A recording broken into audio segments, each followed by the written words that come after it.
Alright, what's up guys? My name is Zach, and today I am driving a 1970 Chevy Impala.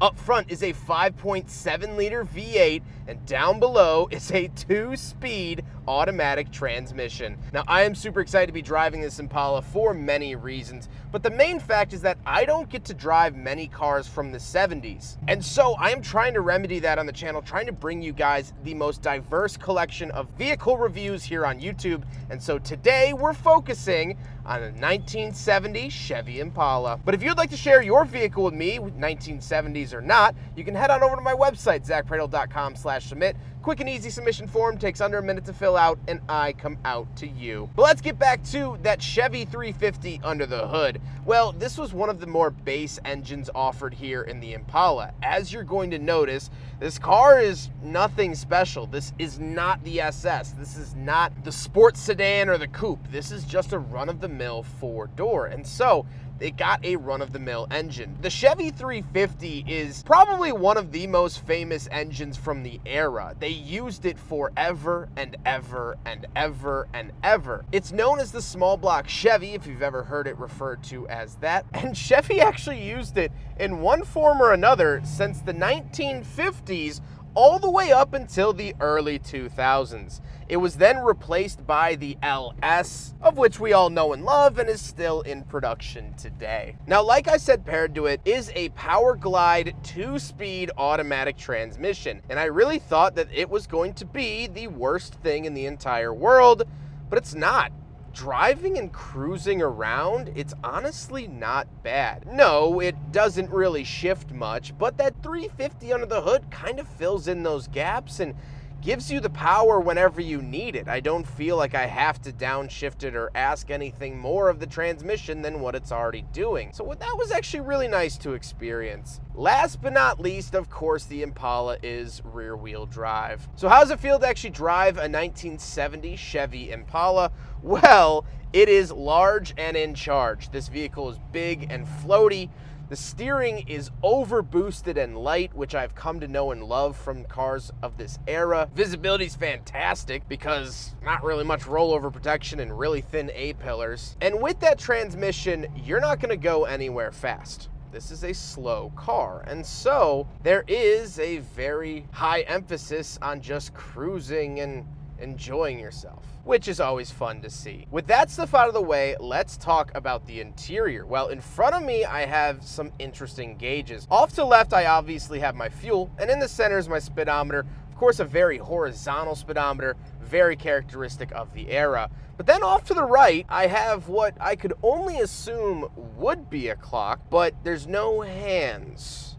So, not a clock, I guess. I do have a gear selector in the center. Then off to the bottom left, I have my climate controls. Very, very interesting placement. If your passenger wants it hotter or cooler, they can get bent. Down there, I also have the headlights and the washers and wipers. I love this sort of push button. Really, really love that 70s-ness. Off to the right of the steering wheel, we have our AM radio, which does still work.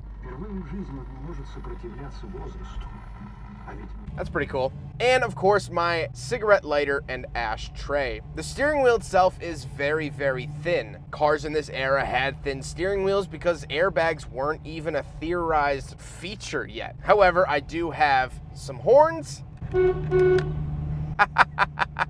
I love old horns so much. Off to the left, I do have a climate control vent, and moving on to the door, I have this sweet Impala logo, the manual windows, and of course the manual latch to get in and out. Moving into the center, I do have some nice hanging dice from the rearview mirror.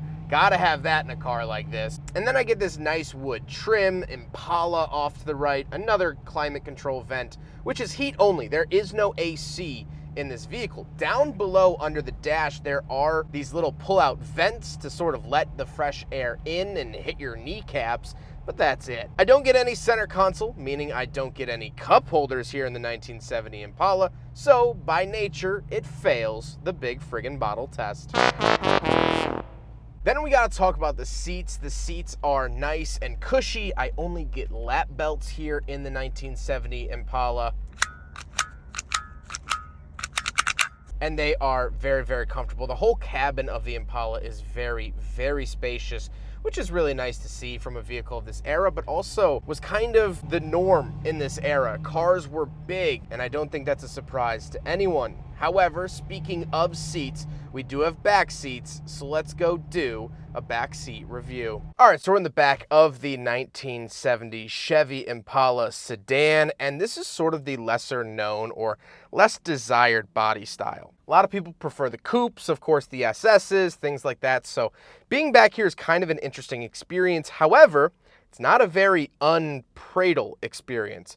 My dad, when he was growing up, actually had a 1969 Chevy Impala. And so, sitting back here, I can kind of start to understand what his growing up experience might have been like. Seeing the world out of these windows from the back seat of this cushy Chevy is just so cool to me. I do have cranks for the windows, something that my generation is not very privy to.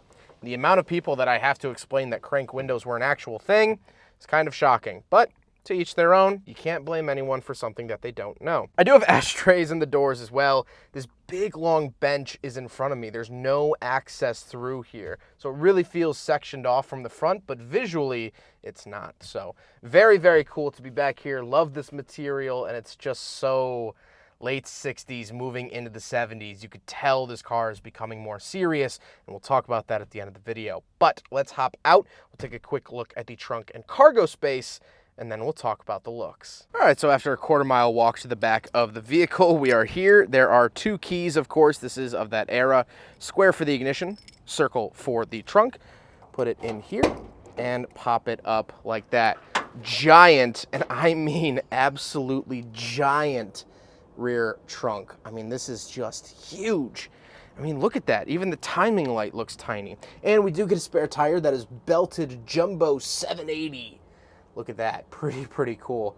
No trunk liner, nothing like that, but very, very cool to see what's around the back of a 1970 Chevy Impala. Now we gotta talk about the looks, and this is very unapologetically gold, which has really faded to brown over the years. Something interesting is that it does not have a vinyl top. This was actually just two-tone paint to give the illusion of a vinyl top without spending the money to build a vinyl top. Again, speaking to this Impala's more basic nature. I really, really love the way this Impala looks, though. I think it looks fantastic, and it's just so representative of the era. It's big, it's hard, it's sharp, and that's what the 70s, at least to me, were all about. With that being said, let's get on to my final thoughts. What do I think driving a 1970 Chevy Impala? Well, first of all, I think it's incredibly cool. I love driving anything from this era, good, bad, or ugly, and this is only one of those. I'll let you choose which one. Now,